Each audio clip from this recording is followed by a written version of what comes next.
I'm Ella, knee-deep in the world of fashion and celebs, juggling brushes and eyeshadow palettes like a pro. My life's a whirlwind of glitz, but underneath the foundation and the flash, I'm just a girl who stumbled into love when I least expected it.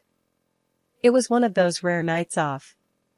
I almost skipped the bash at Jenna's, thinking about crashing on my couch with some takeout. But fate had other plans. That's where I met Daniel. He was no movie star, but man, did he have that charm. First thing he said to me? "Wow, do they serve drinks here, or do I gotta flirt with you to get one?" I laughed, despite myself. Try flirting, see where it gets you. And flirt we did, the whole night. Between the laughs and the banter, I felt like I'd known him forever. He wasn't in the biz, worked some tech job, but that night, none of it mattered. Fast forward through a whirlwind romance, and bam, we're hitched. The wedding was something out of a movie, thanks to my connections and his charm. Then came the house, a gift from my folks. "It's too much," I told them. "Nothing's too much for our little girl," my dad said, his arm around Mom, both of them beaming. Daniel was over the moon about the place. "Babe, this house, it's unreal. Look at that garden.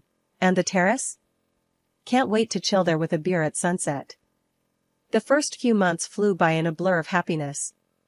Mornings on the terrace, evenings tangled up on the couch, it was like living in a dream. "I could get used to this," Daniel whispered one night, kissing my forehead. "Better not get too used to it. Remember, we gotta pay the bills too," I joked, nudging him playfully. "With you, babe, I'd live in a cardboard box. But this," he gestured around at our lavish living room, "this is a nice bonus." Our conversations were simple, filled with plans for the weekend, teasing each other, or deciding what masterpiece we'd attempt to cook up for dinner. "You know, I could get used to your terrible cooking," Daniel would say, dodging the dish towel I threw at him. "Terrible? You were begging for seconds last night," I'd retort, trying to keep a straight face. It was real, it was us. No pretense, no filters. Just Ella and Daniel against the world. Or so I thought. Life was rolling smooth until it wasn't.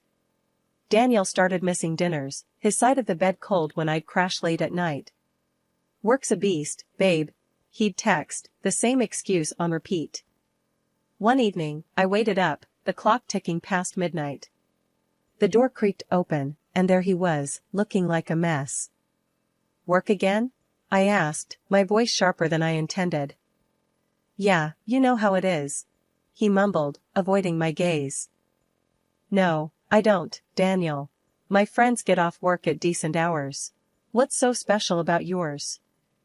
He shrugged, a tired smile not reaching his eyes. "Just projects, babe. Big ones." I let it slide, not wanting to start a fight. But the seed of doubt? It was planted, watered by whispers and late nights. Then came the bomb. Jenna, always the gossip queen, cornered me at the gym. "Ella, girl, you didn't hear it from me, but Daniel's been cozying up to someone." I laughed it off. "Yeah, right. Daniel? He can't even flirt without tripping over his words." "Suit yourself. Just saying, eyes open." The words gnawed at me, festering into a confrontation one night. "So, who's she?" I spat, my patience worn thin. Daniel looked like I'd slapped him. "Who's who? What the hell, Ella? Don't play dumb. You're screwing around, aren't you?" His face turned red, anger and something else, guilt, flashing in his eyes. "I'm busting my ass at work for us, and this is what I get. Accusations? We both know you're lying. Just admit it." He slammed his fist on the table, making me jump. "Fine. You want the truth? I've been working late. No affair, no mystery woman. Just work." I wanted to believe him, God, I did. But the lies were there, hidden behind late returns and missed calls. We yelled, threw accusations like grenades, our love caught in the crossfire. "Maybe we rushed into this," I shouted, tears blurring my vision. "Maybe we did," he shot back, his voice cold. Silence hung between us, heavy and suffocating. Thoughts of divorce danced in my head, a bitter end to a sweet start. But love, it's a stubborn thing. We sought help, clutching at straws, desperate to save what was left. A family psychologist, Dr. Lisa, became our referee, calling out fouls and starting plays. "Why are you two here?" she asked, notepad ready. "We're fighting. A lot," I started, my voice small. Daniel chimed in. "I work late, and she thinks I'm having an affair." Dr. Lisa looked between us. "Is that all?" We nodded, the room heavy with unsaid words. "Okay, let's unpack this. Ella, why do you feel he's cheating?" "Because he's never home. And when he is, it's like he's not really here." "And Daniel, your side?" "I'm trying to provide for us." "But she doesn't see that. She only sees what she wants." The sessions were tough, each word a step through a minefield. But slowly, we started finding our way back to each other, learning to trust, to talk. It wasn't perfect, but it was a start. "Think we can make it?" I asked one night, our hands tentatively linked. Daniel squeezed my hand. "Yeah, babe. We're gonna make it." We were battered, maybe a little broken, but together. And at that moment, it felt like enough. After all the turmoil and heartache, I started believing that maybe, just maybe, a baby could bridge the gap between Daniel and me. It was a desperate thought, but hope has a way of blooming in desperate soil. However, getting pregnant turned out to be a journey of its own. Turns out, I had some issues on my end, a kind of cruel irony, given our situation. It took 6 long, grueling years of trying, hoping, and countless doctor's visits before I finally saw those 2 pink lines. I was over the moon, filled with a happiness so intense it was almost terrifying. This baby, our baby, was a symbol of hope, a testament to perseverance. I couldn't wait to tell Daniel, imagining his joy mirroring mine. But when I shared the news, his reaction was like a splash of cold water on my face. "Oh, that's great," he said, his voice flat, his smile forced. It was as if I'd told him the weather forecast, not that we were going to be parents. I couldn't hide my disappointment. "Great? You don't seem excited," I accused, feeling my own excitement dim. Daniel sighed, running a hand through his hair. "I am, Ella. It's just a lot to take in, you know? I mean, a kid? We're going to be parents?" "Yeah, I know. It's scary, but it's also amazing, isn't it?" I tried to find the enthusiasm in his eyes, but found none. He nodded, forcing a smile. "Yeah, amazing." The conversation felt like hitting a brick wall.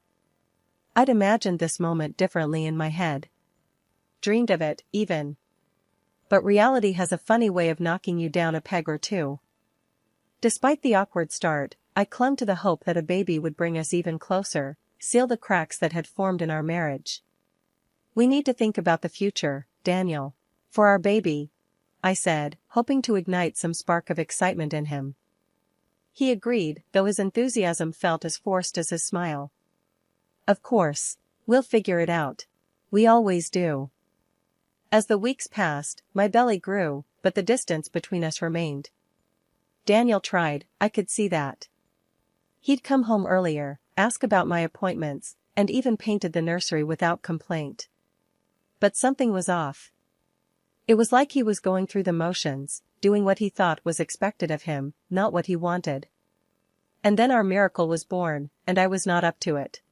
Life with a newborn should have been about diaper changes, midnight feedings, and those quiet moments of wonder watching your baby sleep. Instead, it felt like I was living with a ghost. The whole cycle started again, like a bad rerun of a show you hated but couldn't stop watching. Daniel turned back into the man I feared would reappear. His promises to change, to be present, felt like empty words, vanishing into thin air the moment they were spoken. Late nights at work became his new norm, each excuse more elaborate than the last. First once a week, then almost every day. "Work's crazy, babe. You know how it is," he'd say, his voice a rehearsed tape I'd played too many times in my head.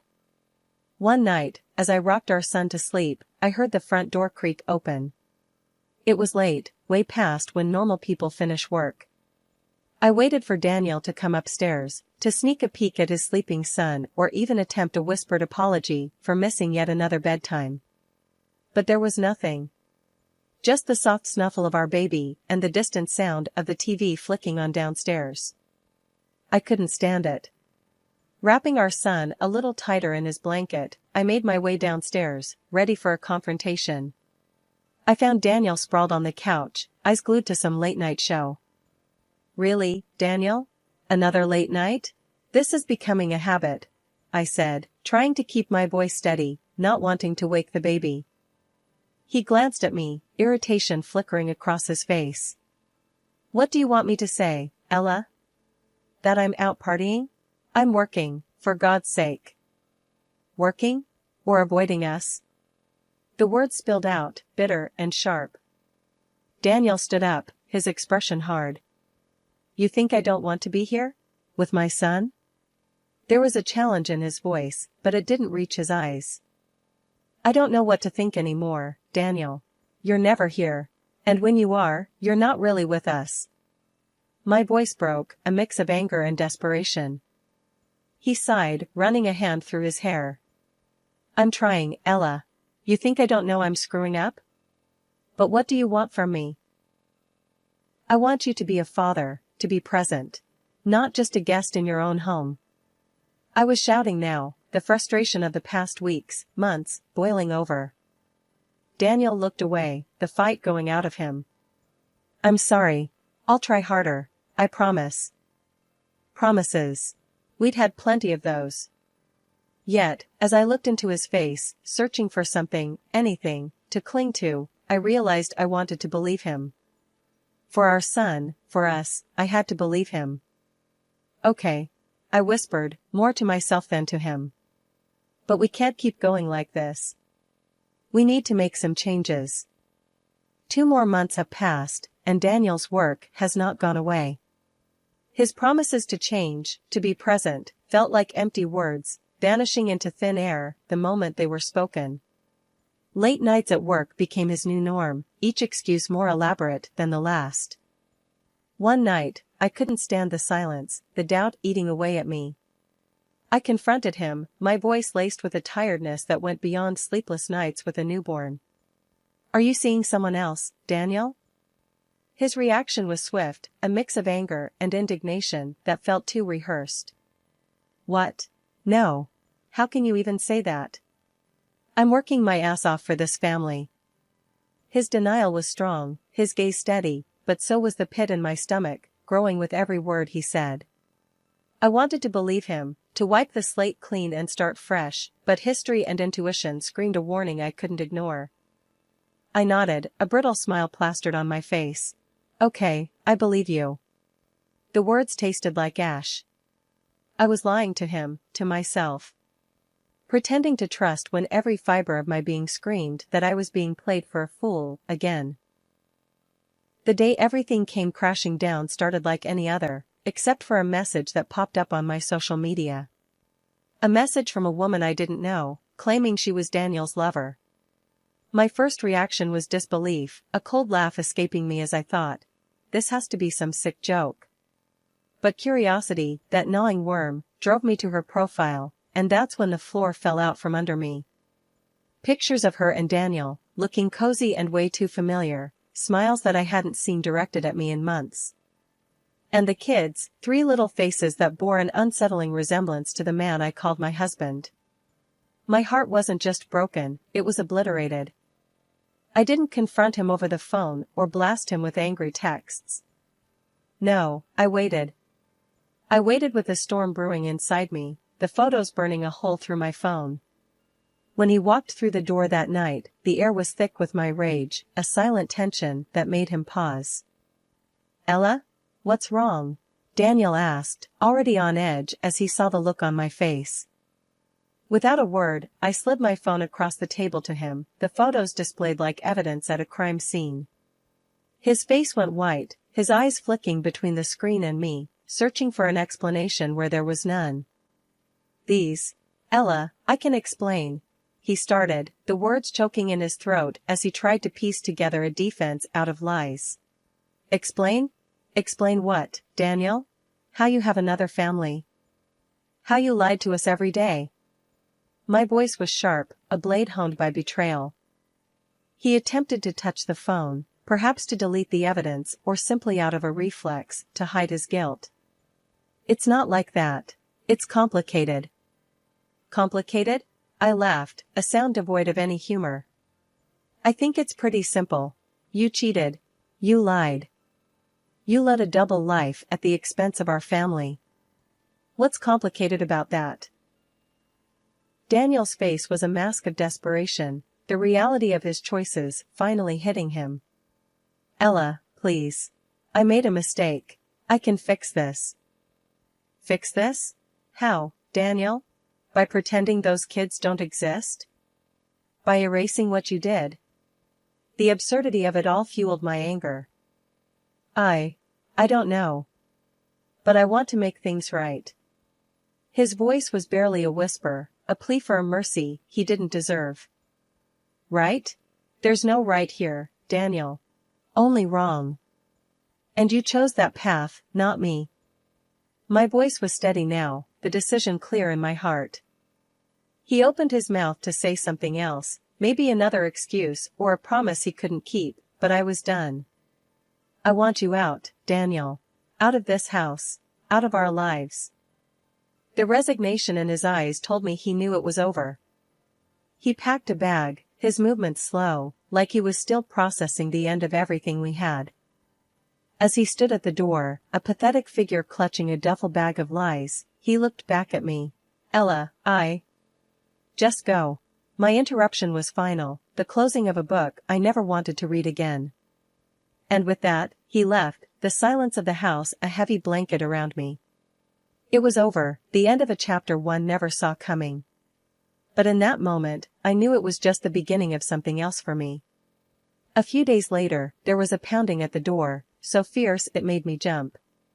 I barely had time to react before she barged in, the woman from the photos, with Daniel cowering behind her like a child caught stealing candy. She wasted no time, strutting through my home like she owned the place, eyeing every room with a calculating gaze.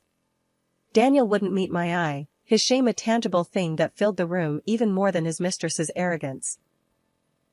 Finally, she turned to me, her eyes cold. You need to leave. Take your kid and go. A tiny apartment should be enough for the two of you. I stared at her, disbelief and anger warring inside me. Excuse me? She crossed her arms, smirking. You heard me. I have 3 kids with him. We need this house more than you do. I glanced at Daniel, expecting him to say something, anything.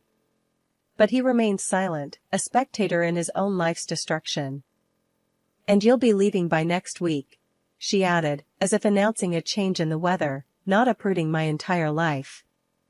As they left, Daniel not daring to say a word, the absurdity and audacity of the situation sank in. The woman who helped break my marriage now wanted to take my home, too. It was surreal, like a bad dream I couldn't wake up from. A week had dragged by, and as promised, the doorbell rang with an urgency that only someone deluded enough to think they owned the place would have. Opening the door, I found them, the unlikely duo, Daniel's mistress, oozing false confidence, and Daniel, looking like a man who'd lost at his own game. You're still here? The mistress spat out, her eyes darting around, taking in the unchanged scene within. Why wouldn't I be? It's my house. I shot back, leaning against the doorway, finding strength in my stance. Her eyes flickered to Daniel, seeking some kind of affirmation. He, with a shrug that carried the weight of his lies, managed to mumble. We bought this house together after the wedding. It's as much mine as it is yours. I couldn't help but laugh. It was either that or scream. Bought? My parents gifted this house to me. Your name's nowhere on it. It's mine, always has been. The shock on his face was almost comical. The mistress, too, looked as if I'd slapped her with the truth. But, the house. No buts. It's mine. And him. I gestured towards Daniel with a disdainful flick of my wrist. Thinking he could lay claim to it is laughable. She tried a different tactic then, her pride bruised, but not beaten. Well, you may have the house, but I have him. A rich man with a hefty salary. I burst out laughing. The absurdity of the situation demanded it. Rich? Hefty salary? He's been playing you. He's a clerk, always has been. There's no wealth there. She turned to Daniel, her face a mask of disbelief and anger. Is this true? Daniel, the color draining from his face, nodded, his earlier bravado evaporating into thin air. I might have exaggerated a bit about my job. A bit? The fury in her voice was a clear warning signal. She turned her wrath towards me, as if I were the one who'd lied to her. Without another word, she stormed off, Daniel trailing behind her like a lost puppy, his shoulders slumped in defeat. 2 weeks after I kicked Daniel out and stood my ground against his mistress's absurd claim to my house, I took the next logical step. I filed for divorce. It was time to officially sever the ties that bound me to a man who'd become a stranger, a source of betrayal and pain. I wanted freedom, a clean slate for me and my son. Just when I thought I could catch a breath, she was back on my doorstep, the mistress, her desperation palpable, 3 kids in tow looking every bit as miserable as she was. Please, she started, her eyes brimming with tears. You have to help us. We have nowhere to go. This house, it's all they have. I stared at her, incredulous. Was she serious? After everything, she had the gall to show up here, demanding my home? The audacity, I muttered under my breath. Listen, and listen good. This house is mine. You and Daniel made your bed. Now, lie in it. Somewhere else. Her tears quickly evaporated, replaced by a scorching anger. How can you be so heartless? Look at them. She pushed the kids forward, their tears starting on cue. I sighed, my heart heavy for the kids, but my resolve steel. This isn't my doing. It's yours. It's his. You need to leave. Now. When she didn't budge, just stood there screaming accusations and curses, I had no choice. I called the police. The situation was beyond ridiculous, beyond sad. It was a circus, and I was done being a spectator. The officers arrived swiftly, their presence a relief. They tried to reason with her, but she was beyond reason, her tirade against me escalating. Eventually, they escorted her and the children away. The sight of them being led from my doorstep was both a relief and a pang in my heart. Those kids deserved better. Just when I thought I had started to turn the page, Daniel showed up again, knocking on my door with a look that was half regret, half desperation. I opened the door, not surprised, but disappointed to see him standing there, a bag in his hand, his eyes pleading. Ella, I messed up. I know that. But I've left her, left all that behind. I want to come back, for you, for our son. Can you forgive me? His voice was shaky, his usual confidence nowhere to be seen. I stared at him, disbelief and anger swirling inside me. After everything, he thought he could just waltz back in? Forgive you? My voice was low, laced with venom. After you lied, cheated, and broke our family? You think you can just drop them and everything's fine? He shifted uncomfortably, his eyes not meeting mine. I know I don't deserve it, but I want to make things right. Make things right? I laughed, harsh and cold. You're beyond making things right, Daniel. You made your choice. Now, live with it. His face fell, and for a moment, I almost felt sorry for him. Almost. Ella, please. No. It's too late for pleases and sorries. You need to leave. Now. My voice was firm, brooking no argument. He looked at me, the realization finally dawning on him that there was no going back, no forgiveness to be had. With a heavy sigh, he turned and walked away, his shoulders slumped in defeat. As he disappeared from view, a part of me felt lighter. It was finally over. I was free from the web of lies and betrayal Daniel had spun around us. In the weeks that followed, I heard through the grapevine that Daniel and his mistress were crammed into a small apartment, their lives a constant battle, a far cry from the illusions he'd tried to sell to both of us. It was a fitting end, I thought, to a tale of deceit. As for me, I focused on my son, on rebuilding our lives without the shadow of Daniel hanging over us. We were moving on, stepping into a future that was uncertain, but ours to shape. The road ahead was long, but for the first time in a long time, I felt hopeful. We had survived the storm, and now, it was time to enjoy the calm.